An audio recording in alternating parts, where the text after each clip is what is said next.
dealt with violent crime before, and people being stabbed and things like that, but not on this scale. Sunday afternoon, with loads of people around, nice sunny day, lots of families, just this mass of people just fighting in the road. All 6 men involved in the brawl are charged with violent disorder. They are given bail until the case can be heard in court. Apparently they were fighting about the ownership of the Piri Piri shop. It's a very profitable business for them. Why is it very profitable? Apparently they do very good Piri Piri chicken.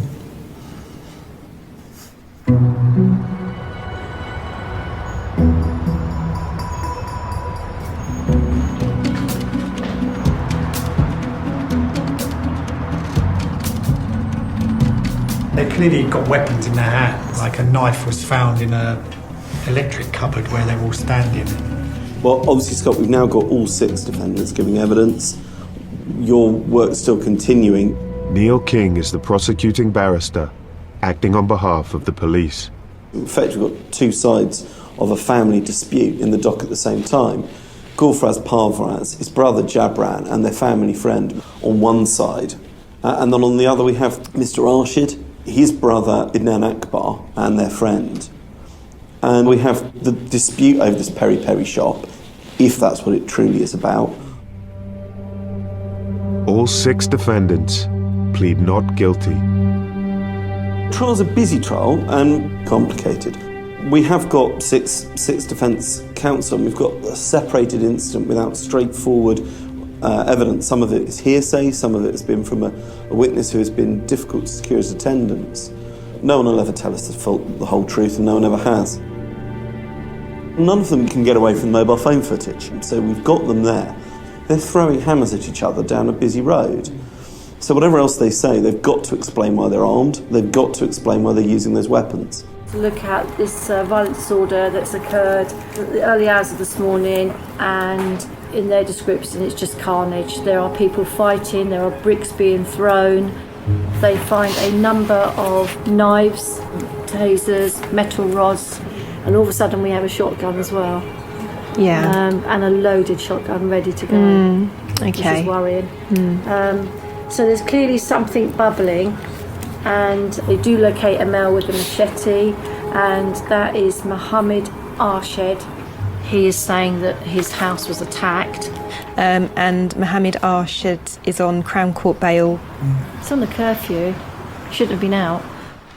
He's seen with the machete, so you know that's hopefully a done deal there. I'm guessing there's 2 different factions here that are fighting. Have we got any idea, any hypothesis around who against who? Well, the Parvez family. Parvez. From one side, and then you've got Arshid from the other side. Right, so Parvez is chicken shop. Chicken. And what time arrested? Arshid was 02:18, so we've got a bit of time on our clock at the moment. Okay. We'll be staying here for the next few hours at least, but I don't know after that.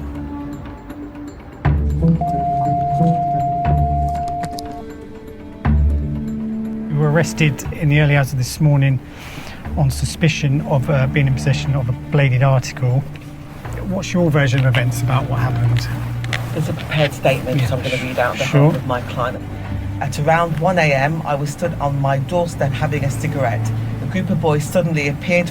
They were shouting and swearing at me, calling me a snitch. They started throwing missiles at me, bricks. I was afraid and feared for the safety of myself, my family and our property. I acted in lawful self-defence at all times. Right, so let's deal with this then. Obviously, I'm not just going to accept this and terminate the interview. There's still a lot of questions I need to ask you. So in relation to this commotion then, how would you describe what this commotion was? No comment. Okay, what would you name that item as? No comment. Is it a machete? No comment. If you were to catch up with these boys, would you even use that knife, No comment. that machete on them? No comment. Let's say then that you've seen them walking or running towards you. I haven't finished yet, Mohammed. At least let me answer. Yeah, let me ask the question first, because you may want to answer it. If you've seen these males running up towards you, did you think to maybe call the police and let us deal with it? No comment. Do you know them at all? No comment. Were they from that area of Luton? No comment. And they were shouting and swearing, calling you a snitch. Why is that? I can't take this anymore. They were just standing there and they were chucking bricks at me. I don't know why. Okay, so random people have just called you a snitch in the street But at 1:30 in the morning. The case that's running, ask them. Is this anything to do with Piri Piri? This is what it is, isn't it? They say I'm the one who snitched everyone up. These boys want me to drop the charges, and that's what you want as well. To drop the charges on the previous case that's happening. That's not the whole true. this game is, man. That's I'm not true at all. Yes, it is true. Well, that's your opinion, but it's not my true. opinion, my friend. You officers are on the payroll in Peri Peri. I don't know how you can say the police are on their side when we've actually No, but- charged them. Because everyone's scared, innit, man? You know who you're dealing with as well. They have men who have got monies. What did your man say? Yeah, got the hump. We're all corrupt, etc. All the actions were done to protect himself, and he acted in lawful self-defence at all times. But then he was sort of turning it round to how we're all on the payroll of Piri Piri. etc. We are. We're on the payroll. F***ing hell, I never get any chicken.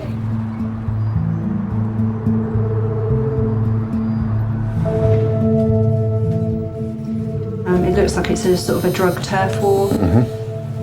Various members of the public came forward and said, so Mohammed Arshid and his family are trying to control the area and they're taxing local drug dealers. What you find now is you'll have a lot of stabbings, you'll have a lot of violence, and people will try and put it down to postcodes, to gangs. You know, in my opinion and from my experience, it's all related to drugs, drug dealing, and making money.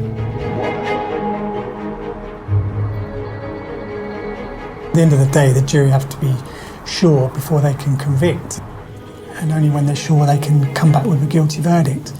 However, one defendant who's got, a top barrister can chip away at the evidence, so it goes from being sure to, well, maybe.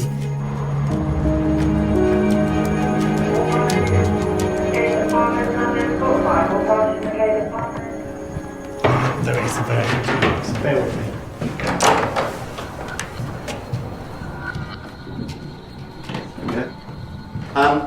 Well, that's not guilty for the Parvazes then. Yep. That's a disaster.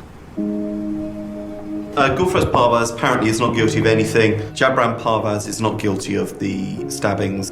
Mr. Arshid is guilty of having a hammer and being part of violent disorder. For the jury to believe them is extraordinary. Just extraordinary. Parvaz brothers have had the best day of their lives.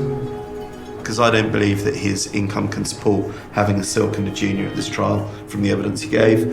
Certainly his crappy little Peri Peri shop can't support the amount of money that he's talking about. Well, there we are. That must be the way the world is. I'm wrong, they're right.